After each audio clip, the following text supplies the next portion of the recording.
I'm recording. Okay, perfect. Just a couple of words about Zama. So Zama is a homomorphic encryption startup. We focus specifically on homomorphic encryption for data science and machine learning. So we've published a few things. We like to work on FHE as the core technology. And there's about almost 30 of us now in the company, more than half being cryptography researchers. So Pascal here, Marcus here, Benoit is here. There are a few people from the company. This meetup is not about our company though. This is free and open to anyone to talk. So don't hesitate. Great, perfect. So I think we can get started. We've got 60 people here. That's quite a lot. That's great. Alex, floor is yours. Thank you very much. Let me see. Okay, that looks roughly good, right? Cool. So thank you very much for having me. I'm Alex, and I'm going to talk about some of the challenges of developing fully homomorphic encryption applications and also the tools that try to facilitate this process. I think it's, and this talk is partially based on work we will present next week at IEEE Security and Privacy. And this is joint work with Patrick and Anwar, both also from ETH Zürich. And by the way, feel free to interrupt me with questions during the talk, but of course, I'll also be happy to answer more questions at the end. There we go. So fully homomorphic encryption, or FHE, allows a third party to perform arbitrary computations on encrypted data. That means the user can encrypt some values and send those to the cloud, which can then perform computations over the ciphertext without learning the inputs or the computation results. Of course, the client can still decrypt the resulting ciphertext to retrieve the computation result. Effectively, using FHE, we can delegate data processing without having to give away data access. An efficient FHE is a major leap towards a private digital world and enables a wide variety of applications. For example, outsourcing medical data in the cloud currently requires complicated and expensive dedicated setups, which negates a lot of the advantages of cloud computing. Using FHE, one could use cheaper standard cloud services while still protecting the sensitive and highly regulated patient data. FHE can also be used to accelerate common secure computation tasks like private set intersection. Here, FHE is now being deployed in Microsoft's Edge browser as part of its privacy-preserving password monitor, which detects when users' credentials match data that has been leaked in breaches. Finally, another example is privacy-preserving machine learning as a service, where a platform can offer predictions and classifications of a client's encrypted data without having to share their potentially proprietary model. And here we see many activities from startups, big players, and governments, of course, including our lovely hosts tonight. So given this wide range of applications, why are we now starting to see FHE appear in real-world deployments? Well, while FHE has been proposed under a slightly different name as far back as '78, it remained an unachievable goal for many, many decades. Partially homomorphic encryption schemes have been known for decades and have been used to great effect for certain applications, but they remain inherently limited in their expressiveness. Progress towards fully homomorphic encryption really only started to accelerate in the 2000s, with the development of somewhat homomorphic encryption schemes that supported a limited amount of mixing of additions and multiplications. However, it wasn't until a breakthrough by Craig Gentry in 2009 that we had schemes that could support arbitrary computations. And while Gentry's result was a major theoretical breakthrough, it took significant further development to really bring FHE to practice. So Gentry's initial scheme was asymptotically efficient, but in practice, completely unimplementable. However, follow-up work soon allowed a first implementation. Nevertheless, these first generation schemes still took around half an hour to perform a single multiplication, which is a slowdown of over 1 trillion times compared to standard CPU multiplication instructions. As a consequence, second generation schemes emerged, and these traded off some theoretical expressiveness for impressive practical performance gains. And those brought multiplication times down to seconds rather than minutes. And then most recently, we see a third generation of schemes, such as TFHE, and especially the variant now implemented in Zama's concrete library, which have brought multiplication times down to the range of a few tens of milliseconds. So in conclusion, today, FHE is practical for a wide set of applications, and performance is no longer the major barrier to adoption. So given this, what are the remaining obstacles on the path to adoption? Well, going from the complex underlying math behind modern FHE schemes to a practical deployment still requires a significant amount of expertise and poses a wide variety of challenges. While some are common issues of working with crypto, many are unique challenges inherent to FHE. And as a result, we see non-experts frequently struggle to develop FHE solutions that are both secure and efficient. And naive approaches often lag many orders of magnitude behind expert-written state-of-the-art solutions. However, the FHE community is trying to close this gap, and it's trying to do so by providing tools that assist developers in translating their ideas into FHE applications securely and efficiently. And recently, we've seen a flurry of work in this space, which motivated us to write our systematization of knowledge paper. So we wanted to answer questions about what makes developing FHE applications so hard, and we wanted to compare the design decisions taken in existing tools and how they address some of FHE's complexities. We wanted to highlight where barriers to entry have been lowered and where they still remain. And finally, we wanted to outline future directions for FHE tool development. In addition, from a practical perspective, we wanted to provide developers with a guide to both the existing tools and more general issues of FHE development. Ideally, our paper should help non-experts decide how to approach development of FHE-based solutions, including when to use which tool. However, in order to evaluate the different tools, we first need to understand the challenges that they're trying to address. And so, sorry for the slightly overfull slide, but FHE does pose a lot of challenges. We can roughly categorize them into two groups. First, we have cryptographic challenges, and these are closely related to the specifics of current FHE schemes. For example, selecting parameters that are both secure and efficient for a given application. And then, on the other hand, we have higher level challenges that arise due to the unusual computational model that is inherent in the definition of FHE. And these include the lack of branching instructions and the need to exploit clever approximations and optimizations to achieve the full potential of FHE. In terms of tools, libraries tend to focus on the first group, for example, by implementing the various transformations required to efficiently compute multiplications between these very large ciphertexts. Compilers, meanwhile, generally focus on helping developers deal with the translation between standard imperative programming and FHE's more circuit-based computation model. And of course, while we can't explore all the challenges in detail today, I want to very briefly highlight the cryptographic side before diving into the computational model of FHE. And don't worry, as Ran said, this will be one of the more high-level talks. I promise there will be more pictures than math. So, tiny bit of math. All current FHE schemes share a common cryptographic structure, and the security is based on the learning with errors assumption. And very, very simply put, LWE states that it's hard to solve a linear system of equations defined by a fixed S, our secret key, and a random mask A, both essentially high-dimensional vectors. And this is secure as long as we add this small noise E. And there are many flavors of LWE, but here we specifically consider ring LWE, which operates over polynomials, which we will abstract to simple vectors for our purposes here. And in this kind of ring LWE-based FHE, we can actually store up to n values in a single ciphertext and operate on them in parallel. And this gives a significant performance boost. But for now, we're just going to consider any one slot and ignore the rest. Okay, so to encrypt, we take a random mask A times the secret key, and we add to that this small noise E, which is essential for security. And adding this up with a message M, shifted up by a certain amount, gives us a freshly encrypted ciphertext. So as we go and perform homomorphic operations on this ciphertext, the noise increases. It does so linearly when we add two ciphertexts,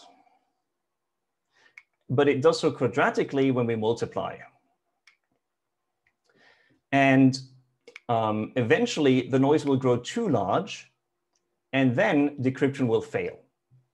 And to prevent this, is an operation known as bootstrapping that can homomorphically reduce the noise back down. So the server can reduce the noise back down without having to talk to the client. However, at least in ring LWE-based schemes, this operation is quite computationally expensive. And so as a result, developers need to constantly balance future noise growth against the cost of bootstrapping. And specifically, they should avoid chaining multiplications as much as possible, which is known as reducing the multiplicative depth of a program. On the other hand, some schemes, like the one implemented in Zama's concrete library, have, comparatively speaking, fast bootstrapping. And that means that developers don't need to worry about chaining multiplications as much. However, in return, these schemes do not offer the powerful parallelism that we see in ring LWE-based schemes.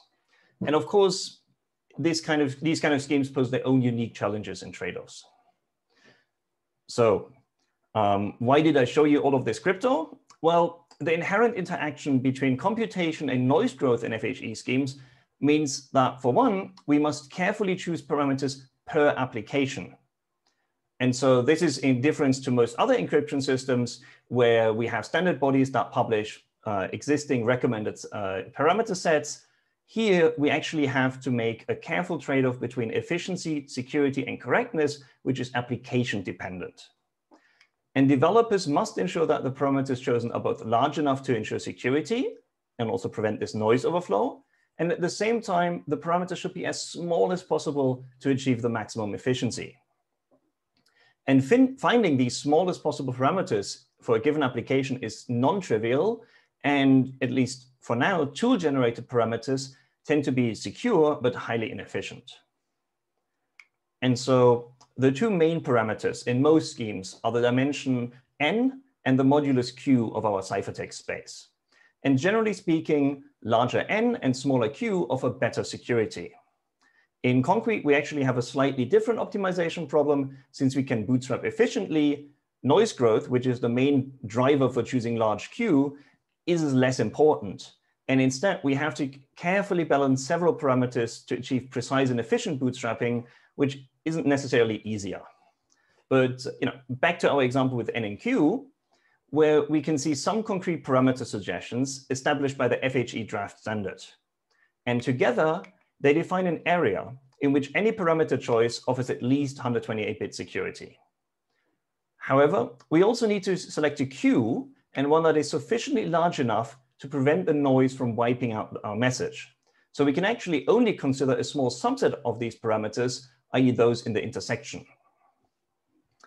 And since smaller parameters are more efficient, ideally, we would like to pick a parameter set like this. However, since we don't exactly know where that red area starts, it's very hard to find out in practice. This is a non-trivial problem to solve. And the current state of the art, for experts at least, is to basically do a very educated game of trial and error. However, rather than trying to find this very best point in the red triangle, it's frequently much, much more important to optimize the program in such a way that it limits the noise growth and it brings down the entire red area. And these kind of optimizations naturally lead us to the engineering challenges of actually designing and writing programs for FHE. Sorry. So FHE has a very unique programming paradigm. As an illustration, in standard imperative programming, we rely heavily on branching-based control flow statements, like this if statement here. However, if A and B are encrypted, the security properties of FHE guarantee that the server learns nothing about the computation, so not even that single bit that will be required for branching. And as we can no longer truly branch, we now have to evaluate both branches, compute the condition under encryption, and then multiplex between the two results. So this is semantically equivalent in terms of the computation, but we lose all the performance benefits of branching because we now have to always evaluate both branches. And in fact, in most schemes, we actually incur an even more significant overhead here, since comparisons aren't polynomial and therefore cannot be expressed easily as operations over integers. So instead of encrypting the ints A and B into one ciphertext each, we now have to encrypt each of their bits individually into a ciphertext, and then use FHE operations modulo 2 to emulate binary comparison, addition, and multiplication circuits, which I've indicated with the function names here. And so this increases the engineering effort quite a bit because the cost model of FHE is subtly different from that of hardware circuits, which requires us to implement surprisingly complex adder and multiplier circuits into our programs. And so while some compilers assist in doing this translation automatically, the circuits they generate are frequently too naive and therefore inefficient. Of course, this lack of branching issue also happens in loops where the length depends on the secret input. So again, since we cannot use true branching, we need to go to bitwise encryption and then apply the multiplexing trick. And this is the point where that fact that we have to evaluate both branches really starts to catch up with us. So here we always have worst case runtime. That means we have to evaluate the loop as many times as theoretically possible. And this not only requires that the developer find a non-trivial upper bound, but it also means that in many cases, we just simply cannot perform any meaningful data-dependent looping, at least in practice. And so while a few compilers support this kind of loop unrolling, the heavy performance penalty means that it's only really useful when combined with very aggressive static analysis to find small bounds. And of course, that depends heavily on the kind of input that your program has. So that was a bit of bad news, but luckily, all of these restrictions, of course, only apply to loops that actually depend on the secret input, where the length of the loop, how many times you're executing it, depends on the secret input. Other loops can, of course, be trivially unrolled. And in fact, for loops like this that happen to apply the same operation to each ciphertext, we can do much better and use a single FHE operation to perform everything in a single instruction, multiple data fashion. So assuming we're using a scheme that supports this, we can reinterpret a single ciphertext as an n-dimensional vector. And instead of putting the array elements into individual ciphertexts, we can essentially put them into the slots of a single ciphertext. And it's worth pointing out that we're not directly using the coefficients of the polynomials as our vector slots, but the concept is equivalent for our purposes here. So when we combine this idea with homomorphic rotations, which we can use to swap elements between positions, this technique can actually be applied much more widely than just this kind of trivial loop. However, it becomes increasingly non-trivial to find the most efficient solution. So in terms of tool support, while quite a few compilers do support batching, they generally require the developer to vectorize the algorithm themselves. But we're starting to see initial work on automation in this area. Existing solutions are still limited to certain domain-specific tasks, but it is being tackled. And so, as we have seen here, going from a standard program to an FHE solution frequently requires us to make a variety of adaptations. And one other common adaptation that FHE developers tend to make is approximation. So instead of using the powerful but computationally very expensive Boolean emulation, which we just showed for comparisons, most efficient FHE solutions use FHE over integers or approximate reals, but as a consequence, they're limited to functions that can be evaluated using just addition and multiplication, i.e. the class of polynomials. And so while many important applications are already polynomial in nature, there are many more that aren't. And some of these are very common operations. So for example, comparisons or square roots. And in theory, many functions can be approximated arbitrarily well using polynomials. But in practice, we frequently run into problematic functions where this isn't the case. For example, the step function, which can be used to realize comparisons. As we can see here, we need a fairly high degree approximation to get even close to the shape that we want. And that means that the approximation will frequently require too many chain multiplications to be useful in practice. And this is sort of ignoring the fact that in a step function, we probably don't want 0.25, we actually need exactly 0. But even ignoring that, it just wouldn't work because of the depth and the multiplicative depth of these polynomials. So instead of using polynomial approximation, Zama's concrete library introduces this ability to form programmable bootstrapping. And here, bootstrapping can, on a ciphertext, can return not just an encryption of the same message with lower noise, but you can actually apply a lookup table to the message for no extra cost. And so for some functions, like the step functions, this is already perfectly accurate. While for others, like the sigmoid function, which is very commonly used in machine learning, we do see a loss of precision, but this kind of loss of precision is virtually always preferable to the somewhat arbitrary deviations that we see in polynomial approximations. It is worth noting that this technique can only handle univariate functions, since bootstrapping only involves one ciphertext. And so we need to apply clever tricks to actually express, let's say, the maximum of two values as a combination of linear operations and univariate functions. So while programmable bootstrapping is very powerful, it does not entirely remove the engineering challenges of designing FHE-friendly algorithms. Zooming back out to our overview, we can see that a lot of challenges still remain. For example, while libraries excel at fast and efficient implementations of the underlying FHE schemes, parameter selection remains an open question.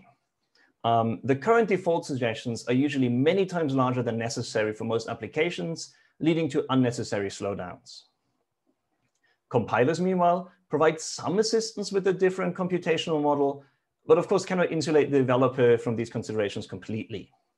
And later in our evaluation, we will see the significant impact that optimizations, approximations, and especially the use of SIMD batching have on performance. But first, before we get to the evaluation, I want to briefly talk about how compilers actually work. And this is where I sort of have a confession to make. And that is, I've been calling them compilers, but that term is actually used very loosely in FHE. And many are technically interpreters or even just libraries that you code links against. But we call them compilers because they all follow the same pattern of taking a high-level program as an input and then doing some processing and spitting out, at least conceptually, an arithmetic circuit which is ready for FHE evaluation.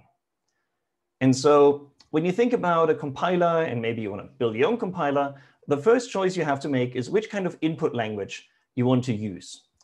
And here, I don't mean things like C++ versus Java or even like Java versus Python, but instead I'm talking about the level of abstraction that the compiler can offer.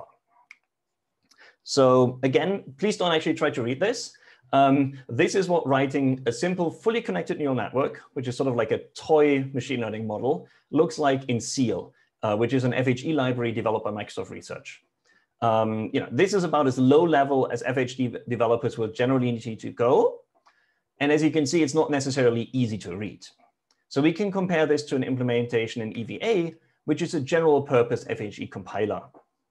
And if we consider the code for the activation function, which we approximate with a simple polynomial squaring, which is a common trick in FHE, we can see that EVA provides operator overloads and abstracts away these ciphertext maintenance operations like relinearization and rescaling, which makes it significantly more concise and readable.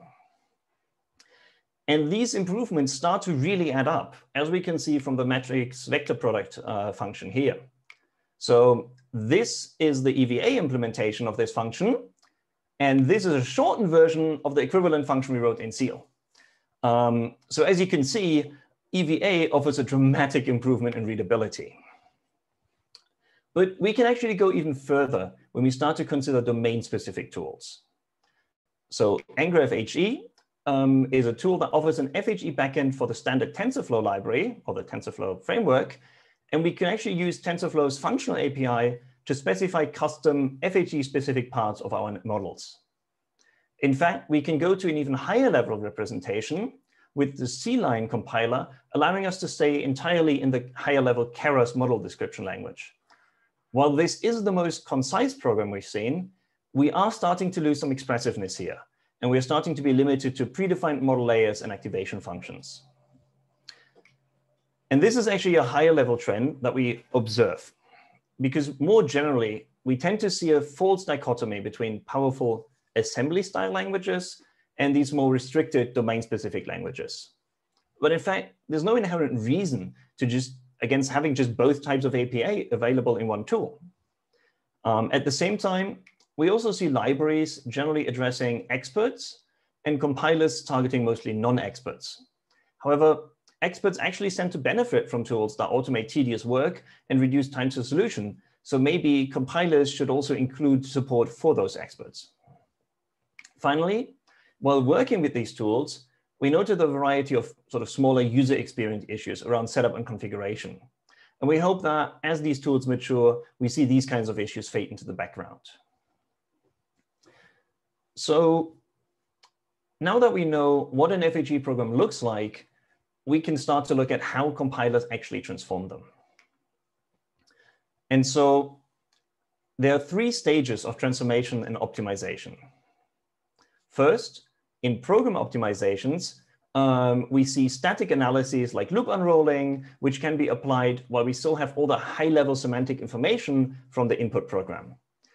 So this can include things like, as I mentioned, loop unrolling, but also common sub-expression elimination, but also potentially FHE-specific transformations. And the goal here is to create a smaller and more sort of FHE-suitable program. However, some compilers instead skip straight to circuit generation, where the program is turned, at least conceptually, into a circuit of gates and wires. And this is also the point where compilers would insert binary emulation operations for things like comparisons or those kind of things. And so finally, the circuit can be optimized even further. For example, by trying to find a semantically equivalent circuit that just happens to have a lower noise growth. Again, not all compilers do this, and many instead simply use the generated circuit without further modification. Sorry. So there's a variety of different opportunities here and a variety of different choices when and what to optimize. And of course, different tools have ended up choosing different approaches. So we can see that while optimizations in general purpose FHE compilers cover all stages of compilation, each individual tool tends to focus on a specific one.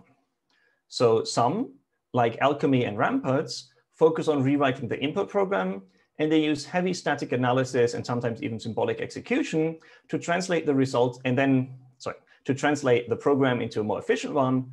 But then they translate the resulting program into a circuit fairly directly, applying no further optimizations. On the other hand, tools like Cingolata and EVA take the input program as is, directly convert it into a circuit, and then start optimizing that circuit afterwards. Meanwhile, tools like E3 and Marble substitute in handwritten efficient circuits for, let's say, binary adders and multipliers, rather than generating naive ones and then later optimizing the entire circuit. And this sort of handwritten circuit approach is also taken by machine learning focused compilers. And these actually take the concept much, much further, since they have a more limited input language, which allows them to provide custom circuit designs for all possible operations. And so in our evaluation, we wanted to see which of these approaches offers the best performance for a range of common applications. I'm just going to pick one or two examples here. And the first one is a modified chi-square test. So this is a common statistical test, but here we specifically consider a variant that is used in genome-wide association studies. And it can be rearranged into terms that require only addition and multiplication, which makes it very FHE friendly.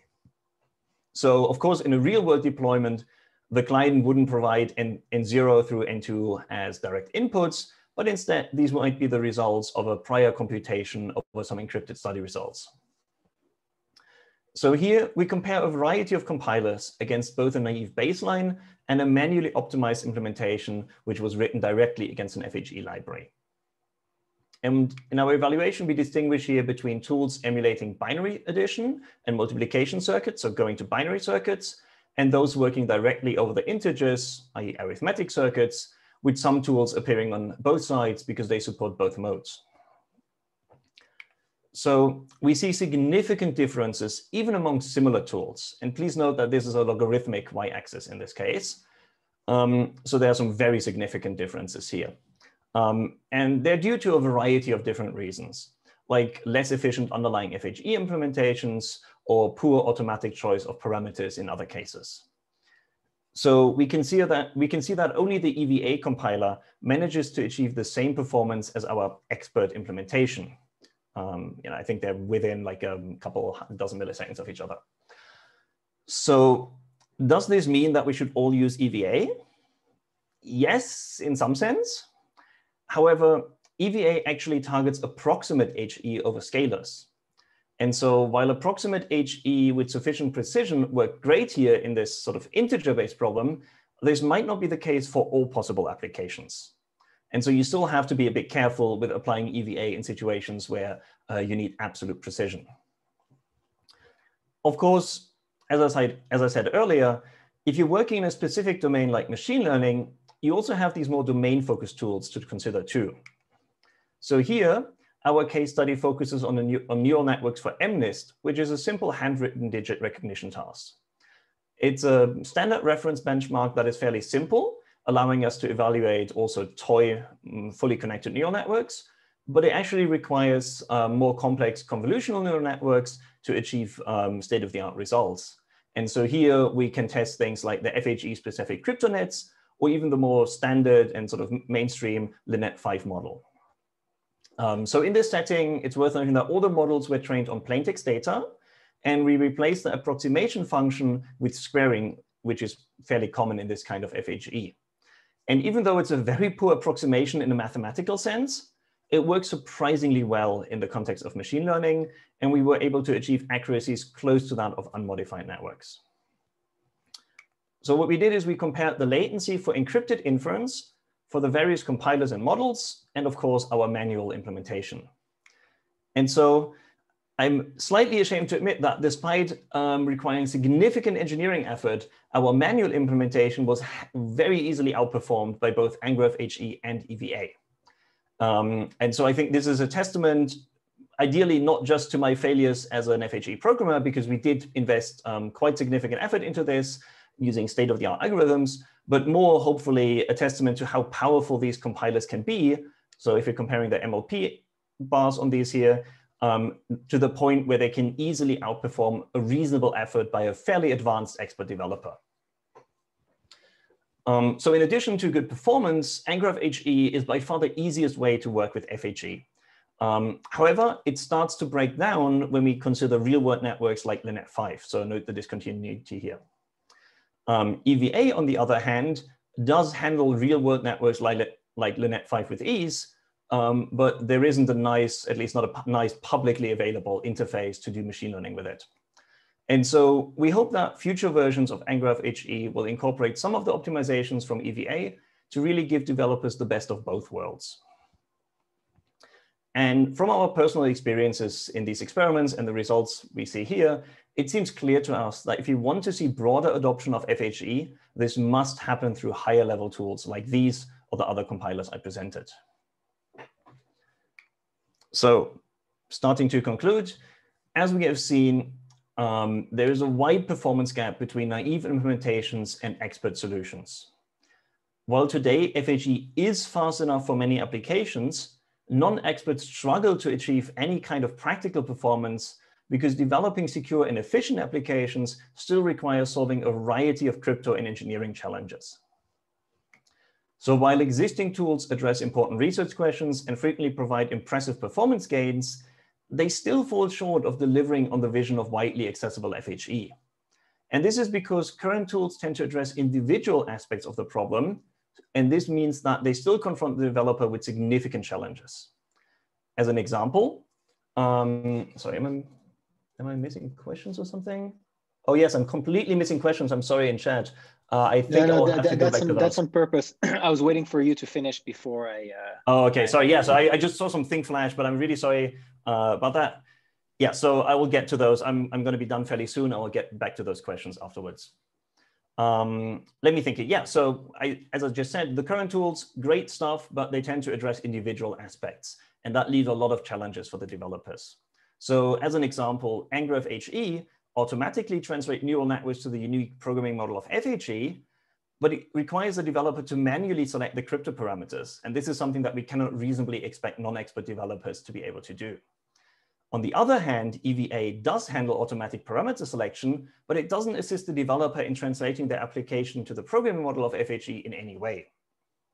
And so while we could, in theory, and should in practice, port EVA's parameter selection to ngraph HE, we cannot easily do the reverse, because taking ngraph FHE's hard-coded, expert-written translations, which were developed for neural networks, doesn't allow us to build more general purpose optimizations for a tool like EVA.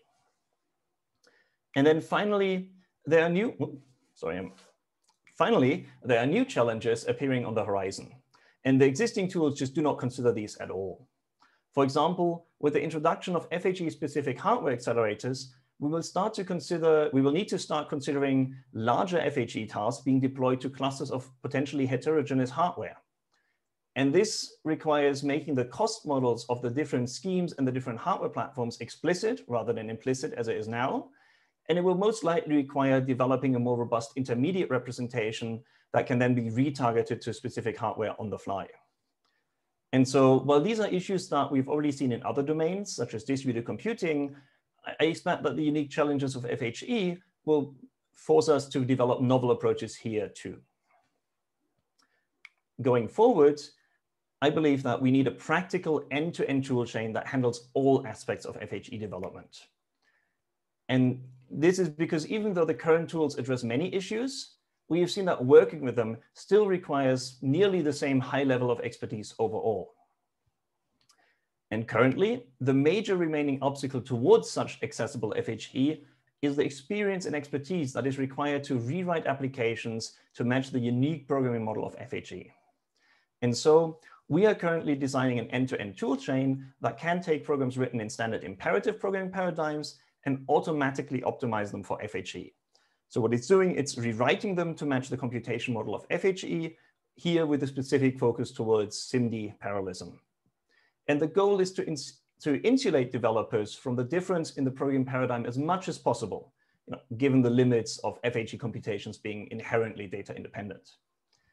And to realize this, we need to incorporate both existing techniques and introduce novel optimization techniques, here to automatically identify opportunities for parallelism and to allow the compiler to exploit these, which can actually get non-expert solutions to, or even sometimes beyond, the current state-of-the-art performance results. Looking beyond the immediate future, we also need to consider that most real-world applications require a combination of techniques. So for secure computation, that would of course be FHE, but also multi-party computation and or zero-knowledge proofs. And so in the long term, tools should no longer be MPC or FHE compilers, but instead more general secure computation compilers that can target and combine the wide variety of techniques that are required to realize real-world applications. And we believe that right now is a crucial time for FHE, and that the next generation of tools will play a significant role in bringing FHE to a wider audience.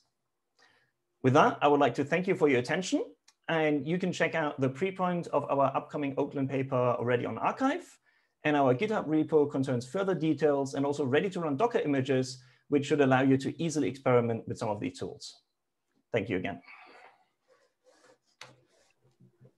Excellent. Thank you, Alex. That was really interesting, actually. I learned quite a lot.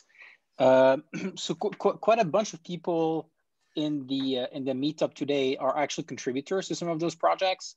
So if people want to speak up, please feel free to do so. I mean, I know on our side at Zama, we haven't yet published our compiler, but it's coming very soon. It's coming very soon, and it's actually addressing a lot of the things you talked about. So I think you're really spot on in terms of your analysis of what's needed. And I think, our goal, at Zama, at Intel, Duality, at all the companies working on FHE is really to make that accessible to non-cryptographers. That is really the challenge. The crypto works, as you said. It's just really hard to use, really, really hard to use. Great. So we have a couple of questions in the chat. Do you wanna? I mean, I answered a couple of them earlier. I mean, you also answered them in your thing. So Mohammed had a question about comparison to the current state of FHE. Mohammed, do you mind unmuting yourself and asking your question directly? Let's make it more lively. Yeah, sure. So do you hear me? Yeah, hey. Yes. Okay, great. So basically, I have been exploring a lot of literature on confidential computing. And specifically, there is a white paper which I mentioned in the link. And I wonder if that is really a fair comparison, but because from your talk, it seems that there have been quite a lot of improvements over the years in what homomorphic encryption, or specifically fully homomorphic encryption, can achieve. And maybe you can provide some comments or say whether it's really fair, or what is the current state of the art of FHE. Right. So I'm not familiar with the white paper, so I can't necessarily comment on individual claims. But so just to make sure I'm understanding correctly, confidential computing here is basically trusted execution environments, right? So secure hardware-based security in some sense. Am I getting that right? Yes, exactly. Cool. Yeah. So this is actually one of the sort of features for FHE. It's not a straight replacement for hardware-based security. Because these TEs tend to provide a lot of nice things like very strong integrity results and those kind of things, which aren't automatically available in FHE. You sort of have to build these on top, and people have done that, but it's not something that's commonly done today.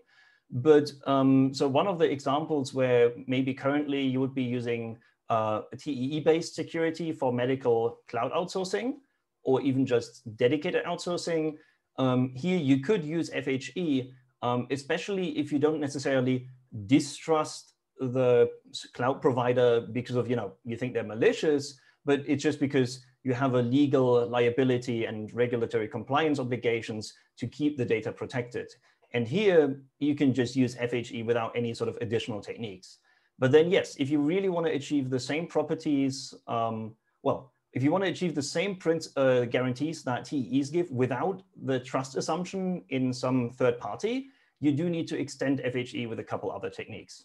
But of course, I think it's kind of an unfair comparison because, in FHE, by default, you would trust the cloud provider to perform honest work, when in TEE, you need to trust, let's say, Intel to perform honest work, right? So in some sense, you're just switching the assumptions around.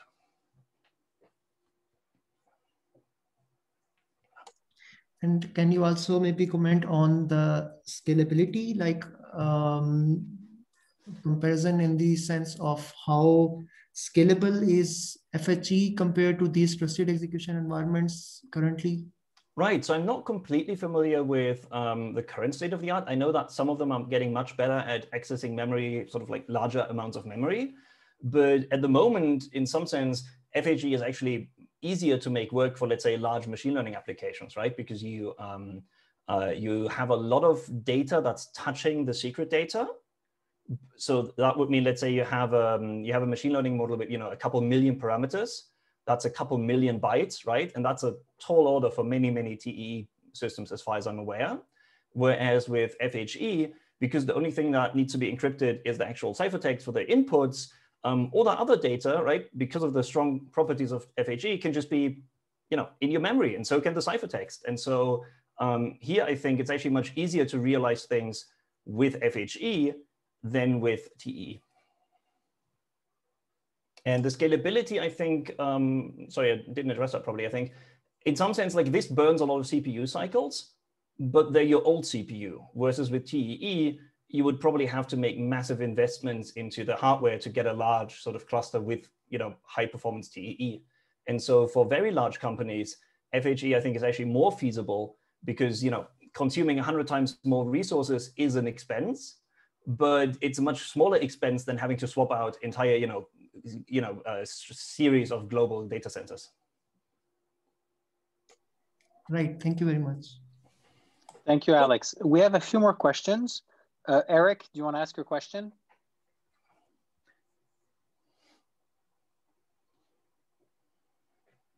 Eric A, you were asking a question about ReLU. Are you still here? All right, never mind.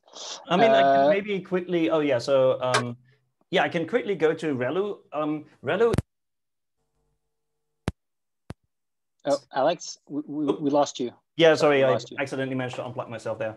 I was just saying that ReLU is sort of like in this setting, like, of course, it's not the step function. It's a step function with like here, it's a line, 45-degree line. That is also non-polynomial. And so in the tools that we evaluated, because when we started doing this SOK paper, Zama's concrete wasn't widely available yet.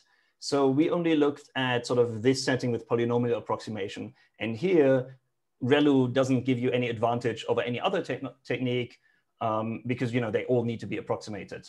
I don't know, maybe Rand has opinions on whether like approximating sigmoid or approximating ReLU is better using the concrete approach.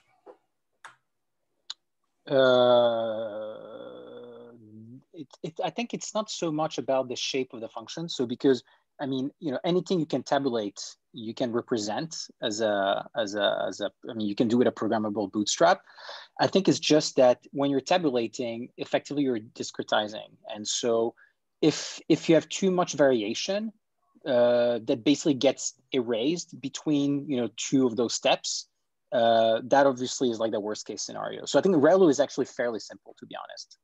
I think it's one of the easiest things that you could do, because it doesn't really matter if you're like slightly off, you're still kind of almost going to be in the same thing. But imagine like a function that would like be some sort of up and down, like super high frequency up and down kind of thing. You might lose quite a bit of information. So I think the shape of the activation functions that we usually have in machine learning are pretty easy to discretize in that sense. Yeah.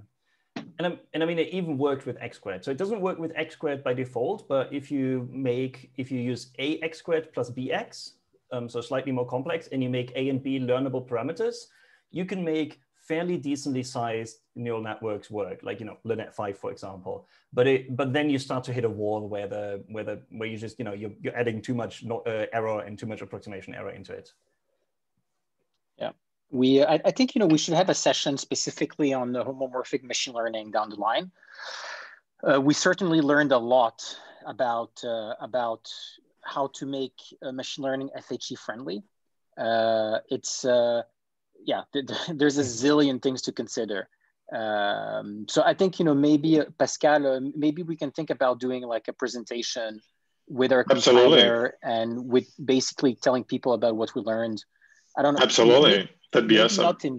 Maybe not in June, because I think that's too early. We're running our beta test for a machine learning compiler this summer. So maybe September, we can do that if you guys are interested. Absolutely. Yeah. And what is, if I may, what is like super interesting is that machine learning scientists have their habits of using some activation functions.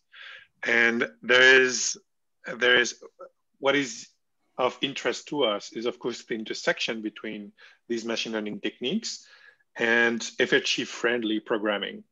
And so we take for granted, I guess, a number of givens in the machine learning space, like these activation functions, like ReLU is being very, very popular.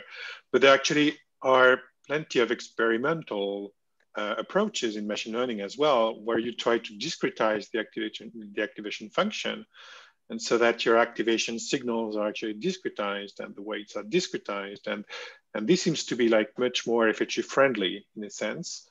And actually trying to convert to an FHE equivalent of a neural network can even give you ideas or extensions of that are not actually employed in machine learning, but that you can do homomorphically pretty easily. And that could, open this area of new research, which is what kind of machine learning models can we do that are inherently made to be FHE friendly? And I guess there are like some latitude in there to change. Like for instance, the programmable bootstrapping allows you to tabulate homomorphically, right? So instead of having some kind of a continuous function for the activation, why not just having a table lookup and learn this lookup table during training? And I guess there is not so much, there are, I guess, experiments or research works on how to learn activation functions, but it's not like mainstream. It's not a mainstream thing. People are just reusing static functions. But maybe it's time to like challenge these givens and maybe revisit them. I think one of the biggest learnings, of building the company over the last 18 months is we initially thought that you could just homomorphize anything. And we're now basically coming back and thinking that what we're basically now concluding is, well, you could theoretically do that, but if you want the best performance, you should also help the user basically tweak their plain text program or model to make it easier to convert to a homomorphic equivalent. So there are things you can do in the plain text world, which makes things a lot easier down the line. So I think it's finding, what that means is going to be, the challenge. So we have a few more questions. Yeah, maybe just to give a pointer, because obviously a lot of things you're talking about aren't available publicly. So this is a paper from 2016 that considers sort of FHE friendly networks, right? This cryptonets, and it's heavily discretization based. But it also includes this trick that we mentioned with the learned activation function. And so this is pre-programmable bootstrapping, but maybe some of these techniques like learning the activation function can still apply in this modern setting. Yeah. Okay, so we had a question about, are there any machine learning algorithms which are FHE friendly?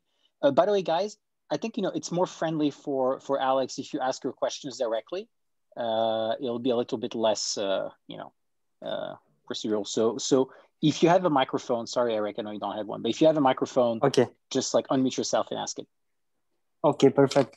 So thanks for your presentation. And I was asking if there are some machine learning algorithms which are more FHE friendly. And and I'm thinking about a special concept that was developed by a Microsoft research team about low polynomials algorithms, something like that. I don't know if...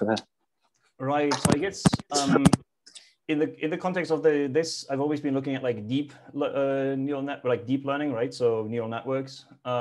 There's a lot of other machine learning, and there I think the difference is more dramatic because a lot of things that we do in sort of standard pre-neural network machine learning is very, very non-polynomial, non-nice. Whereas, let's say, at least convolutional neural networks are mostly polynomial to begin with, and then you just have to deal with an activation function. And so I'm not as familiar with the sort of non-neural network side of machine learning, but there I believe there's much more potential for custom solutions. And I believe for neural networks, the things that Pascal Randemeyer just mentioned, I think are the kind of, it's kind of repeating patterns, right? It helps if you can discretize your data. It helps if you can learn your activation functions rather than just blindly applying one and those kind of things. And I think, we will see probably fairly soon more work on this appear, right?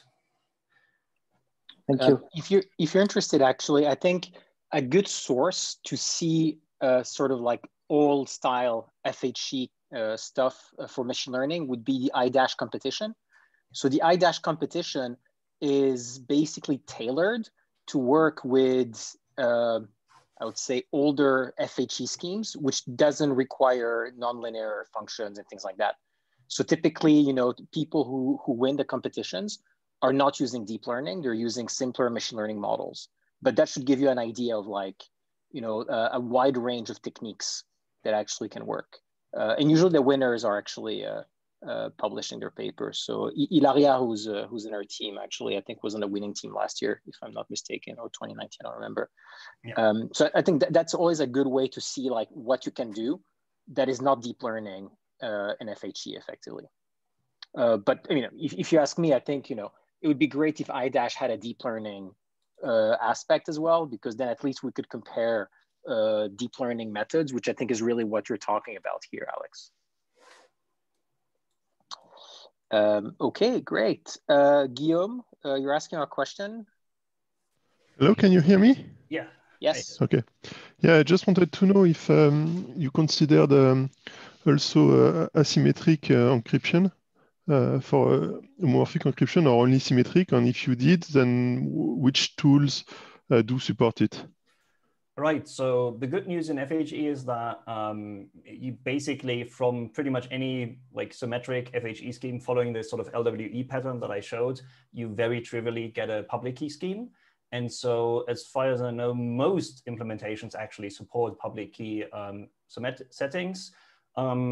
Public key encryption is slightly more noisy. Like a publicly encrypted ciphertext is slightly more noisy than a symmetrically encrypted ciphertext. So I think to sort of give the tools the benefit of the doubt, where possible, we used symmetric encryption in our results, but some tools would just default to public key encryption. So in terms of the underlying libraries, which I guess is really what needs to support it, right, rather than the compilers, I know for a fact that Seal supports public keys. Definitely also Palisade, I'm pretty sure, HELib definitely, and I'm actually not sure about Concrete if you implemented public key into that. Ant, do you know? No, I think right now it's not supported, essentially because we're focusing on the scenario where the user is the one providing the data to like a cloud service. So we haven't focused on this aspect yet. There are a couple of things by which we, that I guess the market needs. I mean, the market of FHE is something that is not even existing yet, really, but we can feel it like emerging, you know. And there are a couple of things that would be very useful. So one is indeed extending encryption to public keys so that data can be gathered by, can be provided to the cloud service by other people than the user who will decrypt and benefit from the service. But this is, as you said, Alex, it's very easy to do, right? Because you just have to publish a vector of encryptions of 0 and basically build, anybody can just build a fresh encryption out of this vector with slightly increased noise indeed. But there are other things, other aspects that we would like also to see in toolings, but are probably more long-term topics. It's typically multi-key FHE. Right now, we're just capable of processing data that is all encrypted under the same key. But in the future, it will be like very welcome to you know, aggregate homomorphically data that are encrypted under different keys, like that have different origins. And this will probably open the way to new, you know, user experiences, new ideas of secure services. Right now, it's something that partially exists, but not in a state that would make it like that could be put in production. But this is the kind of things that, of course, are in the air in people's minds, and that will eventually, I guess, come. Cool. Okay, thank you, Pascal. So Peter, you had a question as well. Thank you, Rand. And thank you so much, Viand, for the great presentation. I've read the papers all with great enthusiasm, so thank you. Rand, I would like to rephrase my problem actually to what you mentioned. You said something about that there are several ways you can help the user to tweak the plain text world to something that is more FHE friendly. And my experience over the 2 years that I've been looking into FHE is that it goes fairly quickly to understand what FHE friendly models are, what FHE friendly algorithms are. But there's a significant challenge once you approach industry or public sector organizations of various sorts when you want to help them phrase FHE friendly problems. So out of curiosity, do you know of anything or anyone working on this or any results? Or any experiences you would like to share? I think this is a great question. Yeah. Alex, do you wanna? Yeah, I'll take a shot at it, but I think you probably have more experience with this, me being from sort of the purely academic side of things. But I just want to point out that obviously somebody managed to convince somebody in a product team at Microsoft, right? Like this isn't a research prototype.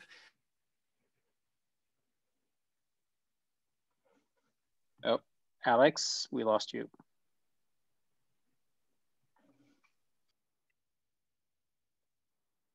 Okay. Yeah. Okay, so I think what Alex was basically saying is that Microsoft is using homomorphic encryption as a way to basically monitor passwords in your browser that were in a leaked database, and they're doing that homomorphically. So they published a paper around that. So I mean, that's a, I mean, it's pretty at scale as you can be effectively. So I think, you know, that's an interesting, oh yeah, okay, we lost him completely. I am sorry about Alex that. is back. All right, there you go. Decided that I needed a quick break and it just crashed on me. Sorry about that. Yeah, as I think, I don't know how much you caught, but I was saying that somebody must have managed to convince somebody in Microsoft's product team, right, to put this into Edge. So I think it's definitely possible. Like, we have proof that it happened, but I imagine it's not easy. And so these kind of things that I'm presenting here are sort of the easiest use cases to pitch. Right. So if you were already performing, if you're just performing secure outsourcing to some sort of fairly complex dedicated setup, then you might actually be cheaper if you have efficient enough FHE, right? Just using FHE. Or for example, private set intersection, right, is a, like here FHE isn't like the only solution. It's part of a combination of techniques that come together to make this protocol, but it's definitely, you know, sort of an obvious application. And then maybe the easiest one to pitch is private machine learning as a service. So this is if we find a case where the inputs are private to the clients and the server has a model that is proprietary, then I think, you know, that's something that's very easy to sell. Outside of those example applications, I think it quickly becomes, as you already hinted at, much more complex. And so maybe Zama has some experiences with this. So just to add, thanks for that answer. That is my experience as well. In the workshops, you're pretty much limited to saying, hey, if you can phrase your problem as a point and polygon problem, we could do this. If you can phrase your problem as a this or that or this problem, then we can do something. But I would like something a little bit more in between that as well. Or if there's or any other experiences, I would be happy to listen to. Or if there's anyone interested in doing joint work on what possible boundary objects might be or possible bridging objects might be. Yeah, I mean, it's a pretty broad and open question. I think, you know, our feeling certainly at Zama is that 2021 is the year where people are answering a lot of those business questions. And I think we're going to start seeing like a lot more use cases in production in 2022. So I think, you know, right now, nobody has ever bought anything in FHE. I mean, you know, there are some companies out there that have been doing some consulting revenue, but when I mean like nobody has been selling like a recurring kind of like product around FHE yet, because everybody's still trying to figure out what the business model is. In terms of use cases, it really comes down to how you present it to the end user. So I think FHE is really complicated as soon as you start needing to understand concepts around, you know, ciphertext and noise and things like that. One of the things we're doing at Zama is we're actually changing the way we're thinking about FHE. And instead of talking about noisy computation, we are now only thinking in terms of exact computation up to a certain number of bits of precision. And so what we want to tell people is, you know, we can guarantee you that your program will run with, you know, n bits of precision, and you don't have to worry about noise or anything like that. Your job is to basically make your plain text program run on effectively like a, you know, smaller precision hardware, pretty much. And then there's, of course, you know, the cost of running it homomorphically, which the compiler can give you an estimate from. So really, I think if you want people to use it without having to learn FHE, you need to remove the FHE specific stuff.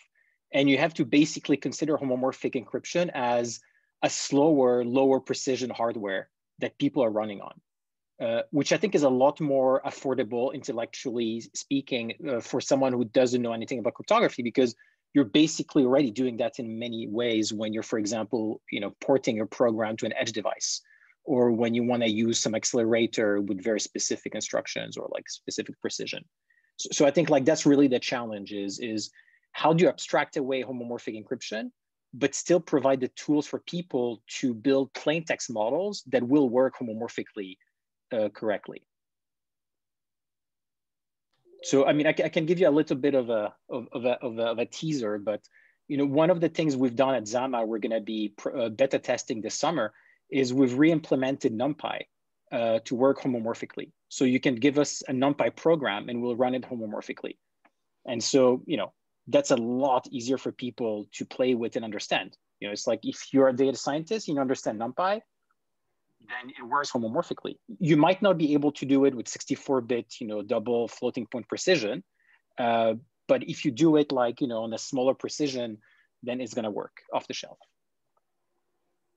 I think that naturally leads into the next question, actually, which is about the if there's a software language to learn, right? As somebody coming from statistics. So I don't know if you want to, if you have any more details to your question, but maybe the cold hard truth is that the language of academic, like sort of bleeding edge crypto is and will probably be for quite some time C++. And so pretty much all of these tools are first implemented in some fairly low level C++. And then, yeah, we do have some Rust, right? Not the least Rust, the concrete library is implemented in Rust. So Rust is maybe this the upcoming language of, you know, advanced crypto, but that doesn't necessarily mean that you need to learn C++ or Rust to use these. I mentioned and I showed code from the EVA tool, right? So this was the second input language that we saw, and that's essentially in Python. So this is the EVA tool, and it you can, I guess you have to, you know, have a C tool chain set up so you can compile the underlying library. But once you've done that, or once you've found a package, a binary package for Seal, you can just use EVA from Python, which is probably the easiest way other than ngraph HE, which is limited to ML, right? But if you want to do statistics, that's maybe not quite as useful. So EVA is the easiest to use sort of general purpose tool. And then of course, ngraph HE is just a backend for TensorFlow. So if you know TensorFlow, you can use FHE that way. So I guess that means Python is probably the language for high-level tools. And I guess the fact that you're implementing NumPy and not something else confirms that. Yeah, I agree. I think, you know, you can differentiate between what people are going to be using to build their FHE programs or FHE-friendly programs, which I think most likely is going to be for data science Python, from what people are going to be using to run the FHE at inference time, which, you know, is probably going to be some lower level library or something like that. So, you know, I mean, definitely at Zama for sure, we're using Rust for the core underlying operations. I mean, generally speaking, we just love Rust. You know, that's just like, it's just a great language, period, you know. But everything we do on the data science side has a Python implementation to make sure that it's accessible to the data science community. Okay. Do you want to maybe say something about your PhD work, Alex? Right. So I guess, you know, if you've been listening to this talk, you've heard a lot about the kind of topics that interest me. I'm all about making advanced crypto more accessible. So for the last couple, you know, years, that has specifically meant making FHE more accessible by, you know, actively building these tools. I hinted at the fact that we are currently working on sort of our own answer to this. And so this is, so while the stuff that Zama is doing is obviously machine learning focused, at least for the moment, we are looking more on the academic side, more into the sort of maybe the next step after that, which is general purpose compilers, where you don't have the sort of nice, helpful framework of neural networks or, you know, existing conventions. And so there, it's a bit trickier, but we're happy to report some initial successes in doing this automated batching, and we hope to, you know, bring that out to the world fairly soon. And then I also, in addition to building these tools and, you know, studying them, I also really care about the front end of this. And so, you know, the question about what will be the language that we'll be writing in is fairly easy to answer. It will probably be Python. But the question then is, what will be the concepts and the API that we will use? And this is somewhat easier for FHE because we have the client server model that people are familiar with. But if you've used multi-party computation before, you'll realize that, you know, that doesn't map to, you know, existing concepts quite as easily. And so we're also doing some work here to explore how people can actually even express their sort of like intuitive sense of what they want to do, the trust assumptions that people have, like actual human people, not cryptographers, right? So that's some of the work that we're also doing. And I think that maybe slightly connects what Peter was saying earlier in terms of like the disconnect between the language we use when we're talking about crypto among crypto people, and then the language that everybody else in the world is using to talk about their problems. And so, yeah, but that's some work that actually involves human subjects. And so it's been a bit hampered by Corona, sadly. Great, thank you, everyone.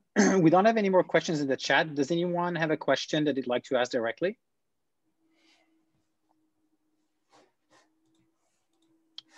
Okay, great, perfect. So I think we're going to try and do another meetup in June. I don't know about July and August. We'll see depending on like, you know, what topics we have coming up. So hopefully we'll see all of you guys in a month. Thank you very much, everyone, for attending. This was great as usual. I'll be uploading the video on FHE.org in the next week, in the next few days or so, and I'll be posting the link on the meetup group as well. But if you just go to FHE.org from time to time, you know, we'll make sure to upload content. And if you've got suggestions of content you'd like to put there as well, please do send them. It's not just about the meetup. Thank you, everyone, and looking forward to seeing you in a month. Thank you for having me, and thank you, everybody, for listening to me. Bye. Thank you, Alex. This was great. Thank you. Bye. Bye.